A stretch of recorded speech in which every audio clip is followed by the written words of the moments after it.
pelos meus alunos para dar-lhes um curso de economia, em vez de procurar um caminho mais difícil e mais complexo, que é o caminho comum, imaginei fazer um curso de máxima simplicidade, em que as ideias fossem apresentadas intuitivamente numa sequência racional, bem lógica, sem a necessidade de longos raciocínios, mostrando deste modo que realmente a economia é uma ciência fácil, é apenas uma ciência do bom senso, que foi tornada difícil pelos tratadistas.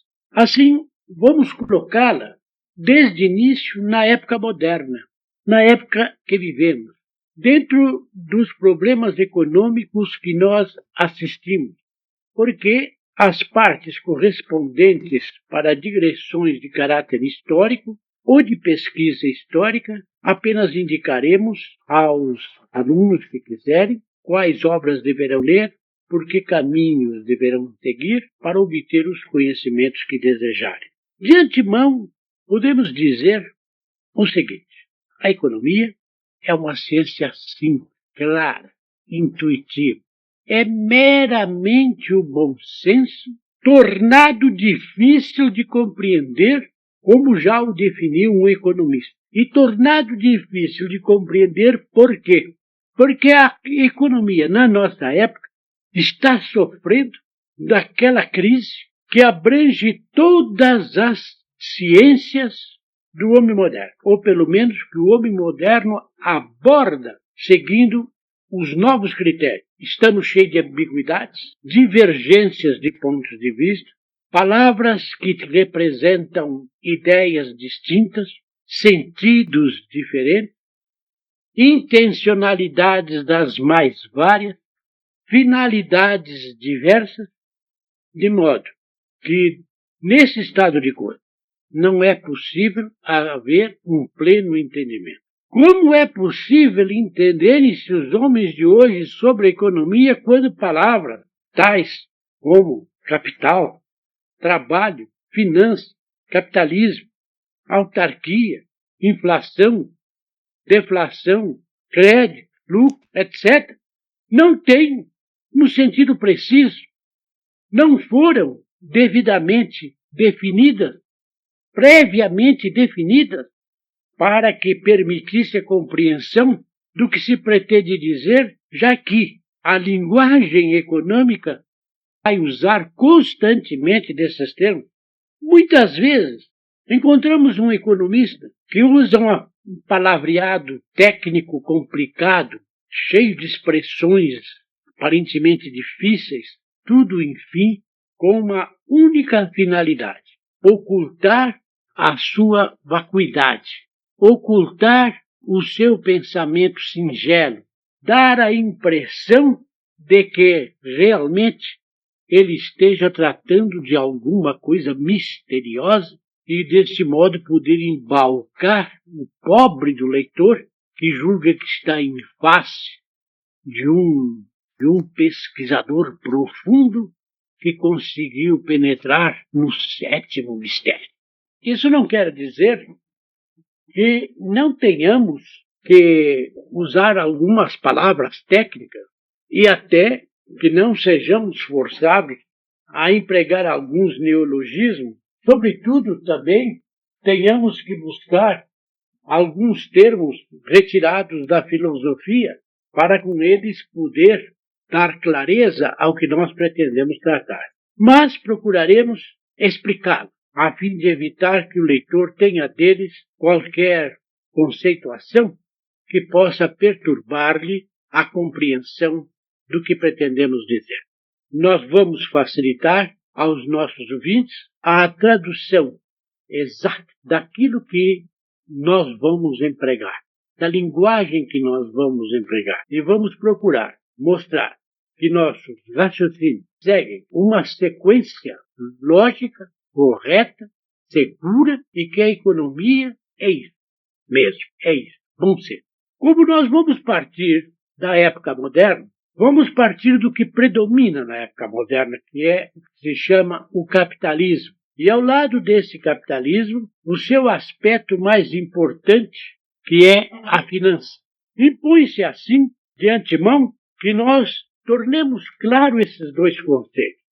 Capitalismo, economicamente, se diz que quando uma pessoa humana possui um bem, um imóvel, por exemplo, uma empresa, possui mercadoria, se diz que esta pessoa vale economicamente aquilo que ela possui. Mesmo que esta pessoa não pudesse transformar esta mercadoria ou estes bens em moeda.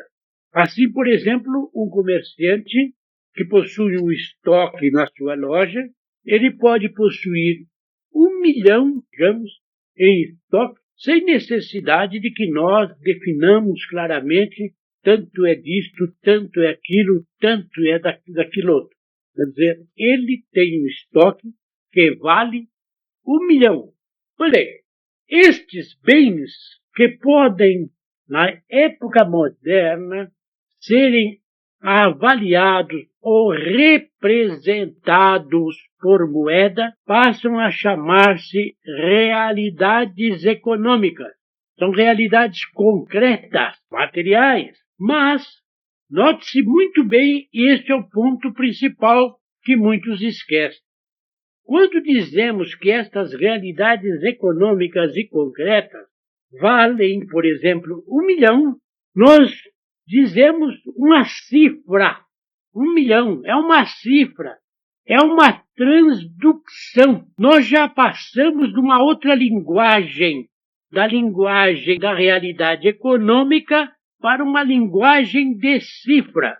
E isto vai nos facilitar certas expressões dentro do campo da economia. Muito bem, a realidade concreta na economia são essas realidades econômicas. E a cifra é apenas a tradução. É um outro idioma, como se fosse um outro idioma a referir-se às mesmas realidades econômicas. São as mesmas realidades econômicas vistas em termos de cifra. Bom, todos os senhores sabem como surgiu a moeda e agora já tem mais ou menos claro o que ela significa. A moeda já se nos aparece como sendo o que representa estas cifras enquanto cifras. E ela apenas indica a cifra. E a cifra nada mais é do que a tradução da realidade econômica. Se se observar bem, dentro da economia moderna, a moeda nada mais é do que uma espécie de saque sobre o futuro e a sua cifra, a tradução dos bens e dos desejos que ela vai permitir satisfazer. Então, agora já podemos compreender o que é o capitalismo. O capitalismo, na verdade, é a tradução na linguagem de cifras das realidades concretas e materiais da economia. O capitalismo, se não existisse, teria que ser inventado, porque ele se tornou uma necessidade num determinado grau de desenvolvimento da economia humana. Precisamente, ele se torna uma necessidade, de forma que o capitalismo, olhado sobre esse aspecto, é uma forma necessária da linguagem econômica. Muito bem. Agora, o capitalismo implica o capitalista. E quem é o capitalista? O capitalista é todo aquele indivíduo que possui um bem que pode receber uma cifra, um bem que pode ser negociável. Onde há propriedade individual, necessariamente haverá capitalismo e capitalismo, segundo os graus, naturalmente, da evolução econômica do grupo social. Agora, vejam, senhores, do seguinte: nós podemos, por exemplo, na física, trabalhar com as leis da física, manipulá-la em números matemáticos, desde o momento que, naturalmente, nós não as falseemos. Pois bem, o capitalismo permite também uma espécie de manipulação da economia com a condição de que ele não viole as leis que decorrem dessas suas verdades fundamentais, porque, do contrário, virão as más consequências. É o que nós veremos a seguir. Desde que respeite a lei. Como físico, desde que respeite as leis da física, ele pode manipular com números estas leis. Bem, quais são estas leis, então, na economia? Estas leis são o seguinte, e é muito fácil e intuitivo que nós cheguemos a elas. Primeiro, porque se os bens que são cifráveis, eles são econômicos porque valem, porque eles satisfazem necessidade. Então, a primeira lei é a lei do valor. Esta lei tem que ficar fundada nas coisas, nos dados da economia, no que é concreto na economia, e não nas cifras, porque as cifras é uma mera tradução da economia. E quando se faz esta confusão, como se faz no Brasil, nós estamos falseando uma lei fundamental da economia, porque estamos, então, transferindo o valor que pertence aos dados econômicos em concreto para apenas aquilo que é uma tradução cifrável dos mesmos, compreende? Então, é que nós verificamos que a finança que vai trabalhar, que esta manipulação de números em torno das cifras, torna-se um verdadeiro parasita dentro do capitalismo. Porque ela viola esta lei. Por quê? Porque ela multiplica os seus abusos, ela transforma a moeda em mercadoria, ela vai criar uma série de problemas, uma série de, não digamos problemas, uma série de entidades financeiras que passam a perturbar a vida econômica, como, por exemplo, o padrão ouro, o crédito bancário, a capitalização das desgraças, a especulação, e tudo isso que é a parte viciosa do capitalismo, porque tudo isso está falseando a primeira lei, que precisamente é o que vai consistir os aspectos negativos, prejudiciais do capitalismo, quando bem entendido. De forma que, o que acontece então, quando a sociedade chega a este ponto? A finança, ela faz com que a economia passe a servi-la, em vez dela servir a economia. Ela passa a economia a seguir os seus desígnios.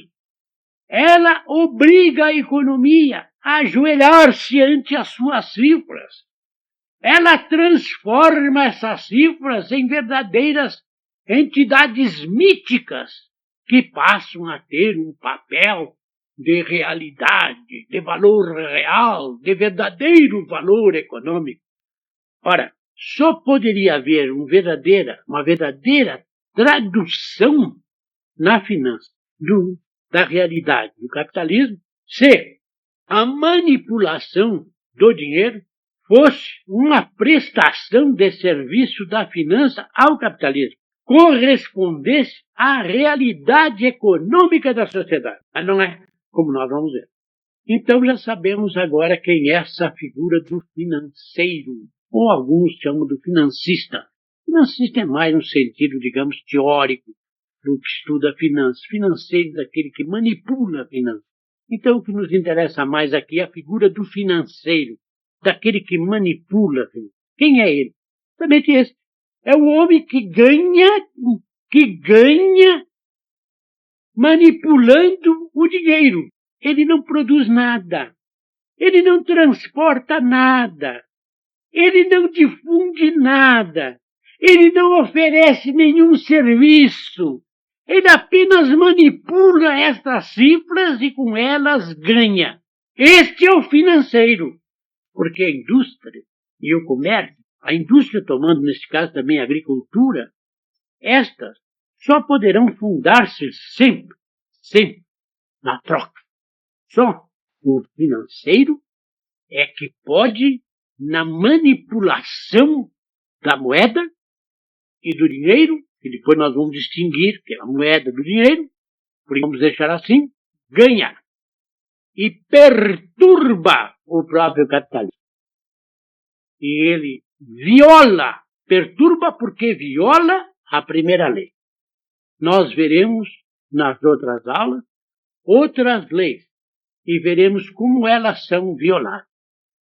E veremos que todas as desgraças do mundo moderno surgem da violação feita sobre as leis da economia, que mateticamente podemos estabelecer e cujo respeito é a única segurança para uma paz, para uma tranquilidade humana no campo das realizações econômicas, para que o homem finalmente atinja tudo aquilo quanto ele deseja para o seu bem e para o bem dos seus descendentes. Por hoje é só. Segunda aula de Economia Moderna. Vamos hoje tratar de um dos temas que talvez seja o tema mais difícil da economia. Pedimos, portanto, a máxima atenção e talvez o desdobremos em 2 aulas. Procuraremos ser lentos, claros, precisos, tanto quanto nos for possível, para a melhor inteligência do assunto. Em economia, o valor tem um sentido mais restrito e também mais específico do que na ontologia. O valor econômico é sempre produto de uma relação. E ele implica uma ideia de relação. Dizer, economicamente, nenhuma coisa tem valor em si, salvo no sentido de dizer ser o valor de uso, ser usável, de ser apta a satisfazer uma necessidade. Mas isso mesmo é em relação à necessidade. Ela adquire ou apresenta um valor em relação a outra coisa. Bem, a troca era o escambo primitivo. E essa troca processava-se ou pelo escambo de produção contra produção, ou de produção contra trabalho, ou de trabalho contra produção, ou de trabalho contra trabalho. Ora, para que 2 coisas sejam trocáveis, é mister que elas apresentem um certo valor, uma em relação à outra. Deste modo, as 4 combinações que tivemos oportunidade de citar acima, constituinte dos escambos entre valores, são realmente escambos entre valores, que, como vimos, ou se dá entre 2 produções, ou entre um trabalho e uma produção, ou entre 2 trabalhos. Deste modo, observa-se que, na troca, entram em jogo apenas 2 elementos, o trabalho e a produção, cujo valor, tanto de um como de outro, é dado por sua relação. Agora, prestemos bem atenção a estes pontos, são fundamentais. O valor do trabalho é determinado por sua relação com a produção. Ele é igual à quantidade ou à qualidade ou à quantidade e qualidade de produção que esse trabalho realiza. E o valor da produção, inversamente, é determinado por sua relação com o trabalho. É igual à quantidade ou à qualidade e qualidade de trabalho utilizado por esta produção. Deste modo, o valor do trabalho é dado pela produção, mas o valor da produção é dado pelo trabalho. Como então poderíamos determinar os valores de trabalho e os valores de produção? Primordialmente, seria mister que os elementos sejam comparáveis, portanto, mensuráveis. É comum para os economistas, e é o que predomina, partir da seguinte posição. Consideram que diferenças de qualidade de trabalho ou de produção equivalem a representar trabalhos ou produções diferentes. Então, abstraem o fator qualidade para apenas conservar o fator quantidade. Assim se procede. Assim se tem se procedido na economia. Mas, mais adiante, nós veremos esta é uma das maneiras de falsear leis econômicas, mas é o que predomina na economia, é o que se aceita na economia. A quantidade de trabalho pode também ser devidamente medida pela sua energia, como também pela sua duração. Mas, por tornar-se mais fácil, os economistas tomam a duração como a medida para então traduzir por um tempo de trabalho. A quantidade de produção mede-se por um número. O tempo que mede o trabalho deve ser medido, por sua vez, por uma unidade de tempo fixada arbitrariamente, hora, ou dia, semana, ou mês, ou ano, etc., que determinam correlativamente um número de unidades de produção. Bom, vamos então partir do seguinte: tomemos a hora como unidade de tempo. Então, por meio dela, determinaremos os valores seguintes. O valor da hora de trabalho é igual ao número de unidades de produção realizados numa hora de trabalho e que constitui a produção horária, o rendimento horário do trabalho. E o valor da unidade de produção, inversamente, será igual ao número de horas ou de frações de horas de trabalho necessárias para realizar essa produção. Deste modo, para um trabalhador, o valor de sua hora de trabalho constitui a sua remuneração e é, por conseguinte, o seu salário. E o valor do salário é comumente na economia considerado igual à quantidade de produção que permite ao trabalhador consumir, quer a sua própria produção, aquela que ele produz pelo seu trabalho, ou então uma outra produção de valor equivalente que ele pode fazer o escambo contra a sua própria produção. Por conseguinte, na troca, o valor do salário é constituído pelo seu poder de consumo ou de escambo. O poder ou a potência do salário não tem significação senão para o trabalhador considerado individualmente. Agora, tomado no seu conjunto, isto é, coletivamente, os trabalhadores de um país têm um poder de consumo ou de escambo igual à sua produção total. Do ponto de vista do país, é essa produção que se deve considerar. Ela representa o valor do trabalho do país e deve ser suficiente para assegurar o consumo de todos os connacionais. Vamos hoje parar por aqui. A matéria não é difícil, mas é, entretanto, a que oferece maior soma de dificuldade. É uma questão apenas de prestar-se bem atenção. Se, contudo, ela não for devidamente compreendida agora, ela não impede que nós prossigamos, penetremos em outros aspectos da economia moderna, naturalmente, que é o ponto de onde nós vamos partir para o exame desta matéria que estudamos. E depois poderíamos retornar e compreender melhor o que se dá. Vamos agora, na terceira aula, examinar esse salário, esse trabalho em face da regência econômica do capitalismo. Economia moderna. Terceira aula. Vimos na aula anterior, em que examinamos o valor do trabalho e o valor da produção, que esses valores são correlativos. Consequentemente, o valor do trabalho é igual à quantidade ou à qualidade e qualidade de produção realizada por esse trabalho, como, por sua vez, o valor da produção é determinado por sua relação ao trabalho, isto é igual à quantidade ou à qualidade e quantidade de trabalho utilizada para essa produção. Isto vem nos demonstrar, por um leve raciocínio, o seguinte: um trabalho que não realizasse bens aptos a satisfazerem necessidades humanas não seria um trabalho econômico, portanto não produziria. Então esse trabalho não poderia ser medido o seu valor pela produção econômica, seria um trabalho de outra espécie. Por sua vez, uma produção, algo que se produza, que não tenha a finalidade de satisfazer nenhuma necessidade humana, não seria, portanto, um bem econômico.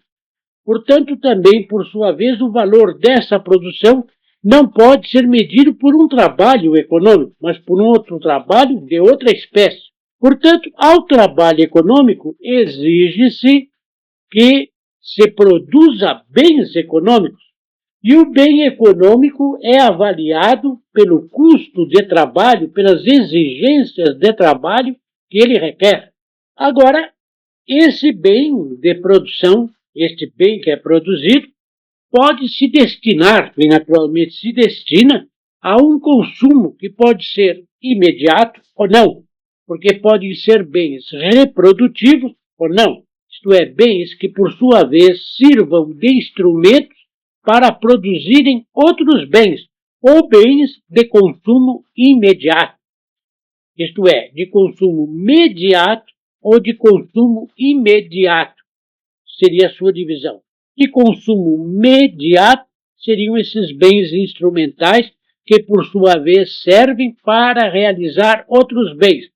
E bens de consumo imediato seriam aqueles que seriam consumidos imediatamente, ou para serem consumidos imediatamente e não para reproduzirem, isto é, para produzirem outros bens. Desde que nós guardemos bem claramente esta relação mútua e, portanto, esta correlação entre o valor do trabalho e o valor da produção, nós ficamos concretamente dentro do campo da economia e evitamos as maneiras abstratas de tomar o valor do trabalho separado do valor da produção, ou, por sua vez, tomar o valor da produção separado do valor do trabalho, o que depois, nos diversos falseamentos que se fazem na economia, vão se realizar, isto é, realizar essas interpretações abstratistas que ofendem as leis fundamentais da economia e que, como consequência, têm que gerar malefícios para o homem. Como prometemos, vamos agora analisar esse trabalho e essa produção em face do capitalismo, como o capitalismo os considera. Como dissemos, esta matéria é para nós considerada a mais difícil da economia, mas se os senhores prestarem bem atenção, ela será entendida e, posteriormente, o que sobrevém na matéria econômica não terá mais dificuldade. No capitalismo, busca-se constantemente facilitar cada vez mais o escambo dos elementos da troca, que são o trabalho e a produção, como nós já vimos. E daí é que, então, sobrevém o salário, que é um novo elemento de medida que vai intervir nessa economia, nessa estrutura econômica. Então, vai surgir a cifra de que falamos na primeira aula, que vai nos dar uma determinação do preço. Vamos ver a fórmula da troca, aliás, do escambo capitalista. Então temos, de um lado, um trabalho medido por um tempo e expresso em unidades de tempo. Trabalho que realiza uma produção medida por um número e expressa em unidades de produção, intermediando um salário medido por sua cifra e expresso em unidades monetárias. Então, nós temos agora aqui, desta cifra, vão surgir dois preços. O preço da unidade de tempo de trabalho e o preço da unidade de produção. Preste bem atenção. Então, temos esta fórmula. A cifra de trabalho dividida pelo tempo de trabalho é igual ao preço da unidade de tempo de trabalho. Segundo, a cifra do salário dividida pelo número de produção é igual ao preço da unidade de produção. Bom, então, partindo já daqui, nós temos o seguinte. Se tomamos a hora como unidade de tempo, a cifra do salário determinará os preços ou taxas horárias ou unitárias seguintes. O preço da hora de trabalho medido por sua cifra. O preço da unidade de produção medida por sua cifra. O preço do salário horário, que vai constituir o poder de compra igual, por definição, ao preço horário do trabalho medido por sua cifra. A transformação da troca em escambo capitalista em nada modifica a determinação do valor do trabalho e nem o valor da produção, que permanecem sempre unicamente função desses dois fatores, que é trabalho e produção. O valor do salário em relação ao trabalhador, ele permanece sempre igual à quantidade de produção que lhe permite consumir ou escambar. Mas, em consequência da intervenção das cifras que determinam os preços, esse valor torna-se igual, ademais, à quantidade de produção que esse salário permite adquirir, sua potência de consumação ou de escambo, transformando-se então em poder de compra. De forma que, note-se bem, no capitalismo, o valor do salário para o trabalhador é igual à relação dos preços do trabalho e da produção e, consequentemente, torna-se função das cifras que os determinam, as quais podem falsear este valor. E esta é a razão por que as finanças na mão dos poderosos falseiam a economia a favor destes mesmos poderosos. Ora, um pouquinho mais de atenção. Se tomamos a hora como unidade de tempo, nós podemos fazer a seguinte determinação. O valor da hora de trabalho pode ser representado por esta relação. Preço da hora do trabalho dividido pelo preço unitário da produção é igual ao rendimento horário em unidades de produção. Agora, o valor da unidade de produção pode ser representado pela relação preço unitário da produção dividido pelo preço da hora de trabalho é igual ao número de horas ou de frações de horas de trabalho. E, finalmente, o valor do salário horário, que vai constituir o poder de compra, pode ser representado pela relação preço do salário horário dividido pelo preço unitário dos produtos é igual ao número de unidades de produção que é possível adquirir. De maneira que, então, este valor variará com a variação dos preços unitários dos produtos.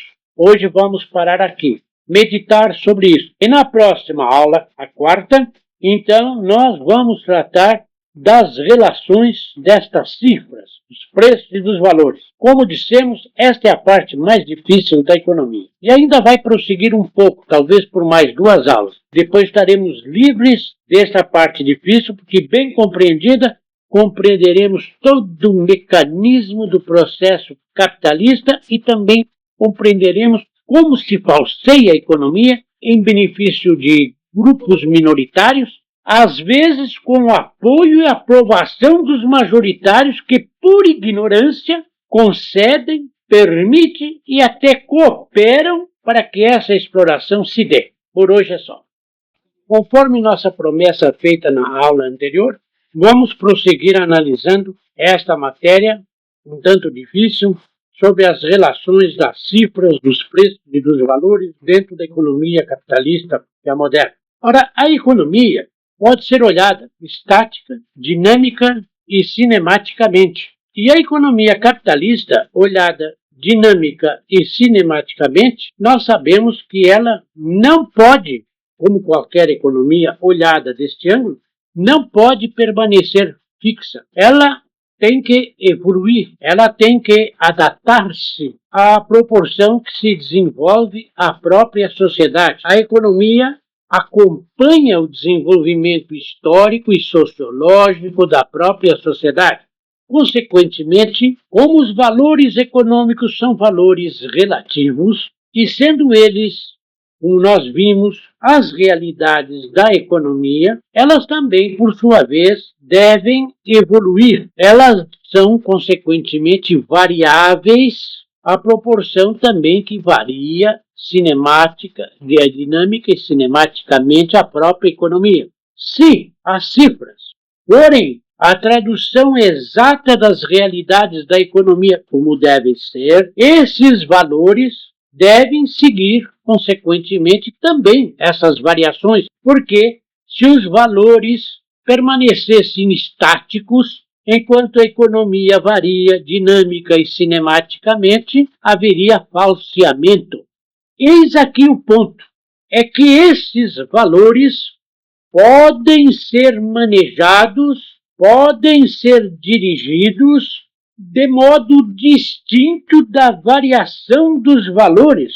Eles podem falsear a economia. Assim, dentro do regime do capitalismo liberal, as cifras e também, consequentemente, os preços surgem como algo convencional e não seguem uma lei econômica precisa e nem sempre respeitam as variações do valor. Por isso que existem modificações de preços e de valores provocados por modificações de cifras nas trocas e nos escambos do capitalismo. Vamos, por exemplo, raciocinar simplesmente com alguns casos. Se, por exemplo, modificamos o tempo que mede o trabalho, sem tocar no número da produção, nem na cifra do salário, então o que aconteceria? O preço da hora de trabalho, portanto do salário horário, variaria em sentido inverso do tempo. O preço da unidade de produção não variaria. O valor dos três elementos variaria. O mesmo se daria se modificasse o preço da hora de trabalho ou do salário horário. Se modificamos o número que mede a produção sem tocar no tempo do trabalho nem na cifra do salário, então o que aconteceria? O preço da hora de trabalho, portanto do salário horário, não variaria. O preço da unidade de produção variaria no sentido inverso do número. O valor dos três elementos variaria.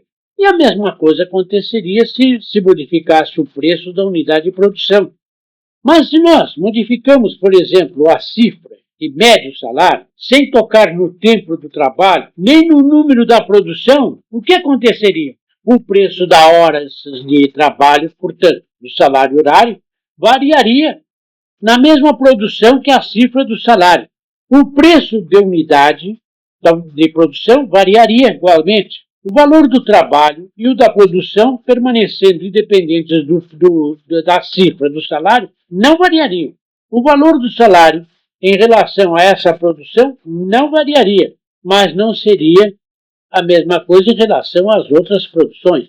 De modo que, na verdade, se nós consideramos as relações de si com valor que existe entre o poder e o poder de compra do salário, então nós vamos ver o seguinte: o poder de compra é a cifra de produção que o salário permite adquirir e é medida pela cifra do salário.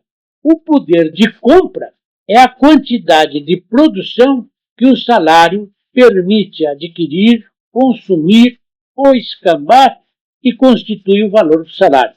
Então, decorrem daí uma série de corolários importantes. Os preços unitários dos produtos, sendo função dos preços dos salários, resultaria daí que, para um trabalhador, o valor do seu salário é inversamente proporcional à cifra dos salários dos trabalhadores que produziram as unidades de produção que seu salário permite escambar ou adquirir. De maneira que, se a modificação das cifras de trabalho é feita desigualmente nos diversos setores da produção de um país, não somente o poder de compra dos salários modificados variará no mesmo sentido que a sua cifra, mas o poder de compra desses salários, a capacidade de compra, variará igualmente nesse mesmo sentido.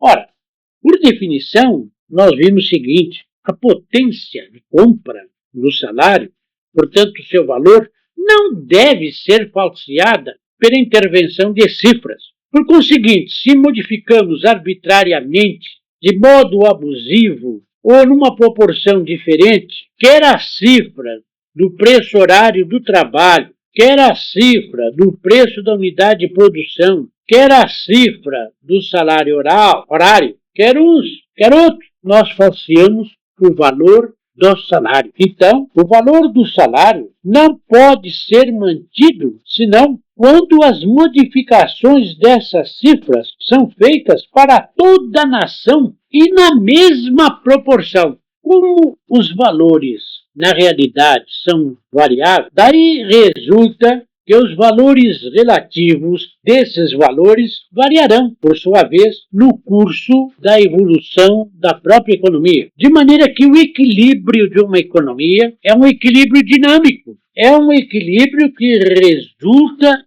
do jogo relativo desses valores e, consequentemente, vai surgir um novo valor econômico, um valor que surge desse equilíbrio, que nós vamos chamar de valor de equilíbrio. Então, sintetizemos o que foi examinado até aqui. Das cifras resulta o preço. O que resulta dos valores da economia é o valor de equilíbrio. Os valores variam com o tempo. Daí, então, resulta o seguinte: a cifra deve respeitar o valor. O escambo capitalista deve obedecer às leis da troca. O preço deve ser a tradução momentânea do valor. E o capitalismo tem de ser dirigido para o valor de equilíbrio. Mas como acontece que o capitalismo liberal, dado as suas condições individualistas, não se preocupa com esse valor de equilíbrio, e por isso falseia a própria economia, então surge a ideia de organizar-se um capitalismo dirigido, um capitalismo que assegure a direção das cifras e dos preços, um capitalismo que estabeleça as leis do valor de equilíbrio, que estabeleça uma economia que, embora evolua no decorrer do tempo, ela vá se adaptando automaticamente às variações da própria evolução da sociedade humana. E como o capitalismo, para ser justo, ele tem que respeitar as leis da troca, as cifras, não pode trair a economia, não pode falsear os valores, e a sua cifra e o preço deve ser a tradução exata do valor, e como há necessidade de um valor de equilíbrio e a observação dessas leis do valor de equilíbrio para assegurar uma direção racional do capitalismo, então julgou-se que o Estado era o organismo mais capacitado, aliás, o único capacitado para realizar esta função. Daí nós assistirmos hoje um neocapitalismo estatizante, um Estado que se torna supercapitalista e que também quer assumir as funções de regente do capitalismo e que quer evitar que ele, impedir que ele falseie as leis da economia. Mas tem acontecido o inverso. Esta mesma superorganização, este superpoder, termina por falsear a própria economia e ser um fator de perturbação econômica, porque nem sempre ele visualiza do modo devido os fatos da economia. E as providências que ele usa não são providências propriamente econômicas, são providências mais de caráter político. E acontece então que busca instrumentos e processos que falseiam a própria economia, obrigando a sociedade a viver dentro de um pseudo-equilíbrio econômico que nada mais oculta do que ou um pântano, ou um recesso, ou uma estagnação, ou então um falso progresso, um falso desenvolvimento, cujas consequências, tanto de um como o outro, são amargas. Sobre isto,